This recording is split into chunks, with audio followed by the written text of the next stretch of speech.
vulnerability itself is absolutely essential for growth. So vulnerability, the word itself, comes from the Latin word vulnerare, to wound. So vulnerability is our capacity to be wounded.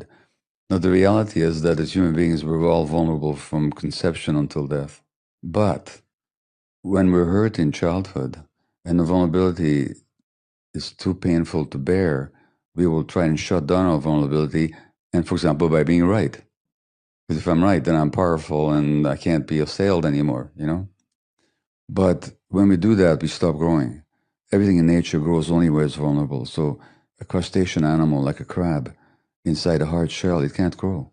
It has to molt and make itself very vulnerable to be able to grow.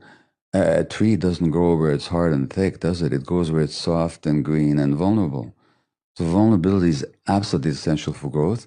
And for vulnerability, you gotta let go of those defenses, such as being right, that you developed as a child in order to protect yourself from the pain. So that's why we talk about growing pains, because vulnerability is necessary for growth.